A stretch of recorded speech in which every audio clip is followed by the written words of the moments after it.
keluarga yang dikasihi Tuhan. Break time point meme. Hari ini, kita akan merenungkan panggilan kita sebagai orang percaya untuk memberitakan firman Tuhan. Banyak orang berpikir tugas ini hanya milik para pendeta atau penginjil.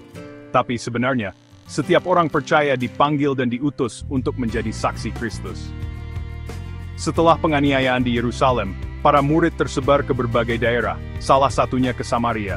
Filipus memberitakan Injil di sana, dan banyak orang percaya. Tapi pekerjaan Tuhan belum selesai di situ. Para rasul di Yerusalem mengutus Petrus dan Yohanes untuk melanjutkan pelayanan di Samaria. Mari kita baca kisah para rasul, 18-19. Ketika para rasul mendengar bahwa orang Samaria telah menerima firman Tuhan, mereka mengutus Petrus dan Yohanes ke sana. Ini menunjukkan bahwa mereka tidak tinggal diam. Mereka segera mengutus dua pemimpin utama untuk melayani, menguatkan, dan mendoakan. Petrus dan Yohanes mendoakan agar orang-orang Samaria menerima Roh Kudus. Kita juga dipanggil untuk tidak hanya memberitakan, tapi juga mendoakan, mendampingi, dan menolong pertumbuhan iman orang lain. Lalu kita lihat di ayat 16-23, ketika Simon si tukang sihir ingin membeli kuasa Roh Kudus dengan uang. Simon tertarik pada kuasa, tapi motivasinya salah, demi kepentingan pribadi.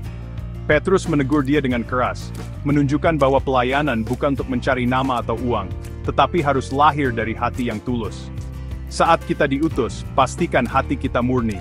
Pelayanan harus lahir dari kasih, bukan ambisi. Akhirnya, di ayat 24-25, setelah itu, mereka memberitakan Injil di banyak desa orang Samaria. Meskipun sudah selesai di satu tempat, mereka terus melanjutkan pelayanan.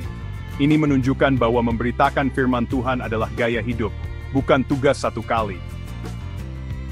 Kita juga harus terus membuka mulut dan hidup kita sebagai saluran kabar baik, di rumah, di tempat kerja, di lingkungan. Orang tua diutus untuk memberitakan dan menanamkan firman dalam hati anak-anak. Anak-anak bisa bersaksi lewat sikap dan kebaikan di sekolah atau media sosial. Mari berdoa agar Roh Kudus memenuhi rumah kita, dan kita hidup dalam kuasa-Nya, bukan hanya dalam pengetahuan agama. Tuhan tidak hanya menyelamatkan kita, Dia mengutus kita. Sama seperti Petrus dan Yohanes diutus ke Samaria, kita pun diutus ke tempat kita masing-masing, keluarga, tetangga, dan dunia kerja. Mari hidup sebagai orang yang percaya, dipenuhi Roh Kudus, dan siap diutus untuk memberitakan firman-Nya. Amin.